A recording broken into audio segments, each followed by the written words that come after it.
1971 کی وار میں جو افواج کے لوگ ان کو جو ہے ان کے بیٹوں کو، ان کے نواسوں کو، ان کے نسل در نسل کو جو ہے وہ کوٹا سسٹم ملتا تھا اور اس میں بڑھوتی ہوتی تھی۔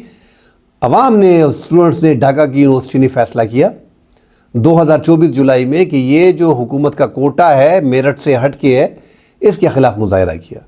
ایک غلطی قذافی سے ہو گئی تھی، حالانکہ وہ بھی بڑا پاپولر تھا، 42 سال اس نے حکومت کی تھی، اور لیبیا میں ہر گھر کو شادی کرنے کے لیے پیسے، بے روزگاری الاؤنس ملنا، میڈیکل ان کی ٹریٹمنٹ فری، ایجوکیشن ان کی فری۔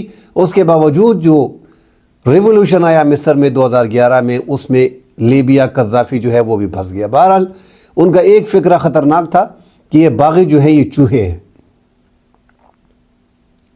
اسی طرح ناظرین، جو حسینہ واجد ہے، ان کے خلاف جب جولائی میں مظاہرہ ہوا تو اس نے فوج کا بے دریغ استعمال کیا، سیکیورٹی فورسز کا استعمال کیا، 1400 لوگوں کی جانیں گئیں، اور ساتھ انہیں جو ہے وہ رضاکار قرار دیا۔ رضاکار 1971 میں ایک مکتیبانی جو امریکہ نے، جو بھارت نے تیار کی تھی، اس میں بھارت نے ان کو ٹریننگ دی تھی اور وہ پاکستان کے خلاف لڑ رہے تھے۔ ایک طرف جماعت اسلامی نے جو رضاکار تیار کیے تھے البدر اور الشمس کے نام سے، ایک طرف وہ تھے۔ بہرحال یہ رضاکار جو ہے، حسینہ واجد نے رضاکار غدار کہہ دیا۔ بنگلہ دیش میں رضاکار غدار کے نام سے عوامی لیگ نے ان کی پہچان کرائی تھی۔ اس سے ان میں بھڑکاؤ زیادہ آ گیا، وہ بھڑکاؤ باشند تھے، اس سے وہاں پہ زیادہ جو ہے وہ تباہی آئی۔ بالآخر 50 منٹ کا وقت، 49 منٹ کا وقت، 40 منٹ کا وقت یہ دیا گیا حسینہ واجد کو کہ آپ بنگلہ دیش چھوڑ کے چلے جائیں۔ وقار الزمان جو آرمی چیف ہیں، اور ملک میں 1400 افراد کی جانیں چلی گئی ہیں۔ مارشل لا تو نہیں لگایا گیا، ایک عبوری سیٹ اپ بنایا گیا۔ جو نوبل انعام یافتہ ہیں ڈاکٹر محمد یونس، ان کو ملک کی باغ دوڑ دی گئی، اور نوجوان جو اس تحریک میں شامل تھے، ناہید الاسلام، حسنات اور دیگر جو ہیں، ان کو وزیر بنایا گیا۔ اب باقاعدہ الیکشن کا اعلان کر دیا گیا ہے۔ 2026 فروری میں جو الیکشن کا اعلان کیا گیا ہے، اس میں جو ایک نوجوان تھے، جو ایک عوامی چہرہ تھے 2024 میں، انقلابی ناموں میں ایک نام وہ بھی تھے، شریف عثمان ہادی۔ اس کی شہادت جو کمپین ڈھاکہ میں کر رہے تھے انتخابات کے اعلان ہونے کے بعد، 12 دسمبر کو ان کو انڈین، مبینہ طور پہ انڈین پراکسی، عوامی لیگ کے انڈیا کی مدد سے ان کو جو ہے وہ شہید کیا گیا، ان کو زخمی کیا گیا، چاقوؤں کے وار کر کے۔ ان کو حکومت نے پورا کوشش کی، بنگلہ دیش کی عبوری حکومت نے، کہ ان کی جان بچائی جا سکے۔ ان کو بہترین ٹریٹمنٹ کے لیے سنگاپور بھیج دیا گیا، مگر سنگاپور میں بھی ان کا علاج چلتا رہا، اور بالآخر ان کی وہاں پہ شہادت ہو گئی۔ اس کے بعد بنگلہ دیش میں مظاہرے پھوٹ گئے۔ وہ مظاہرے اس حد تک ناظرین آگے گئے کہ ایک کونے سے لے کے دوسرے کونے تک بنگلہ دیش میں جو 18 کروڑ کی آبادی ہے، وہاں پہ بھارت کے خلاف جو ہے وہ نفرت پیدا ہو گئی ہے، اور عوام نے اعلان کر دیا ہے کہ ہمارے اندرونی معاملات میں یہ اعلانات کرنا، ہمارے اندرونی معاملات میں یہ جو عثمان ہادی کی شہادت ہے، تو ہم 7 سسٹر اسٹیٹس جو بنگلہ دیش کے بارڈر پہ پڑے ہیں، تقریباً 4096-97 کلومیٹر پہ بارڈر ایک دوسرے سے شیئر کرتے ہیں۔ اب اس کا نقشہ بھی عثمان ہادی نے جاری کیا تھا۔ جو پنجاب تھا انڈیا کا، وہ پاکستان کو دیا ہوا تھا۔ جو مقبوضہ جموں کشمیر ڈسپیوٹڈ ایریا ہے پاکستان اور بھارت کے مابین، وہ بھی پاکستان کا حصہ قرار دیا تھا، اور اپنا گریٹر بنگلہ دیش میں 7 سسٹر اسٹیٹس کو شامل کیا تھا۔ اس نقشے کے باعث جو ہے وہ عثمان ہادی کی جو ہے وہ شہادت ہوئی۔ عثمان ہادی کوئی بڑا لیڈر نہیں تھا، عام سا آدمی تھا، لوور مڈل کلاس سے اس کا تعلق تھا، کوئی اس کی سوشل میڈیا پہ کمپین نہیں تھی۔ لاکھوں لوگ اس کے جنازے میں آئے، کروڑوں دلوں کی وہ جو ہے وہ کروڑوں دلوں پہ وہ راج کر رہا ہے۔ آج وہ یہاں پہ ہے نہیں۔ اس طرح کے لیڈر ہوتے ہیں جو سٹیٹس کو کے خلاف نکلتے ہیں۔ بہرحال پاکستان میں بھی تھوڑا ٹچ دینا چاہ رہا ہوں کہ پاکستان میں جتنے بھی لیڈر ہیں، کوئی سوشل میڈیا پہ مشہور ہے، کوئی دیگر معاملات میں، مگر سٹیٹس کو کے خلاف کوئی لوور مڈل کلاس کا لیڈر نہیں نکلا۔ بہرحال ناظرین، جو بنگلہ دیش میں آج ہو رہا ہے، 7 سسٹر اسٹیٹس کی بات ہو رہی ہے کہ وہ علیحدہ کر دیں گے۔ بھارت میں غصہ ہے، یہ حسینہ واجد نے جو اقتدار سنبھالا، ایک تو انہوں نے 1996 سے 2001 تک حکومت کی، اور اس کے بعد تواتر سے جو انہوں نے حکومت کی ہے 2009 سے لے کے 2024 تک، یہ 15 سال کی جو حکومت اس نے زبردستی کی ہے، عوام کی منشا کے خلاف کی ہے۔ ایک ہائیبریڈ نظام تھا بنگلہ دیش کا، فوج کا، بیوروکریسی کا، عدلیہ کا اور عوامی لیگ کا۔ اپنے جو اپوزیشن کے تھے ان کو جیلوں میں ڈالنا، جو جماعت اسلامی تھی ان کو پھانسی دینا، جو اس ٹائم پہ رضاکار تھے ان کو پھانسیاں دینا، کئی سالوں تک لوگوں کو قید کرنا اور زبردستی کی حکومت کرنا۔ پاکستان سے شدید نفرت، ماضی ان کے بھیجے سے نکل ہی نہیں رہا تھا، لوگ ماضی کو بلا کے آگے جاتے ہیں۔ وہ 15 سال انہوں نے اپنی گورنمنٹ نریندر مودی کے ہاتھ میں دے دی تھی کہ آپ جانیں، آپ کا کام جانیں، یہ ملک کس طرح چلانا ہے، یہ آپ کا ایک صوبہ ہے۔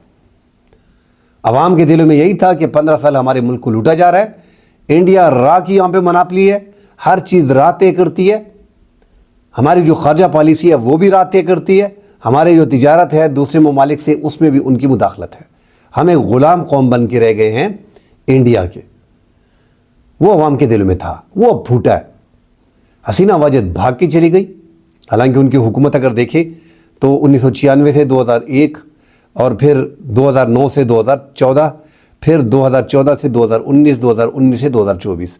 خالدہ ضیاء بھی ناظرین 3 بار جو ہے وہ وزیر اعظم رہ چکی ہے، 1996 سے 1991 سے 1996 جو بنگلہ دیش نیشنلسٹ پارٹی کی صدر رہ چکی ہیں۔ ان کے جو شوہر تھے ضیاء الرحمان، وہ بھی بنگلہ دیش کے صدر رہے ہیں، پاکستان کی آرمی میں رہے ہیں، اور آزادی کے ٹائم پہ بھی ان کا ایک بڑا نام تھا۔ مجیب الرحمان کی ہلاکت میں بھی اس کی باتیں آ رہی ہیں، اس کے بعد وہ صدر بنے، اور ان دو خاندانوں کا آپس میں جو ہے وہ حکومت بھی رہی اور اختلاف بھی رہا۔ فروری 1996 میں اس کو تھوڑی سی حکومت دی گئی، اس کے بعد پھر دوبارہ جب تیسری بار منتخب ہوئی وہ 2001 سے 2006 تک منتخب ہوئی تھی۔ وہ چاہ رہی تھی کہ اسلامی ممالک کے ساتھ تعلقات اچھے ہوں بنسبت بھارت سے، جبکہ حسینہ واجد سب کچھ بھارت کو دینے کو تیار تھی۔ اب ناظرین وہاں پہ جیسے بھی ایسے حالات بنتے ہیں نا تو اس میں ایجنسیوں کا اہم رول ہوتا ہے۔ اب جیسے افغانستان کی ہم نے بات کر دی تو وہاں پہ را کا ہم نام لے رہے ہیں، پاکستانی جتنے بھی ہیں کہ یار یہ را کی کامیابی سمجھی جا رہی ہے، اور طالبان اور اس سے پہلے جتنی بھی حکومتیں تھیں ان کے افغانستان کے ساتھ اچھے تعلقات تھے۔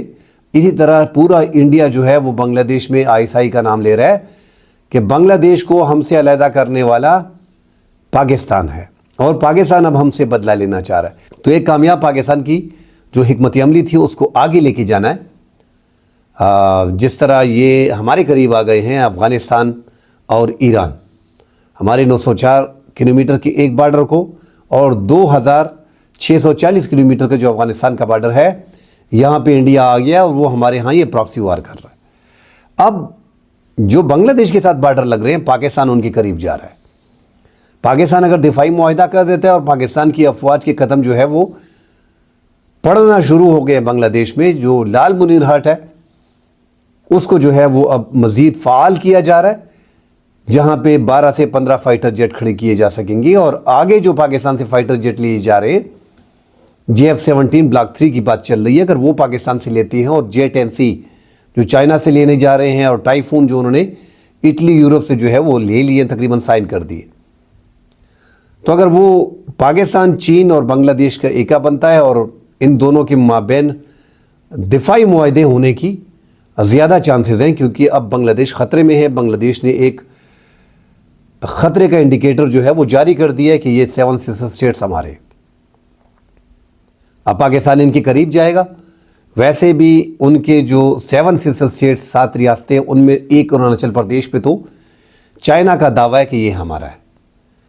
یہ باقی اسٹیٹس جو ہیں 2217 کلومیٹر کا بارڈر بنگلہ دیش مغربی بنگال سے شیئر کر رہا ہے، تریپورہ کے ساتھ 856 کلومیٹر کا، مگر تریپورہ تینوں اطراف سے یہ ریاست جو ہے یہ بنگلہ دیش میں گھری ہوئی ہے۔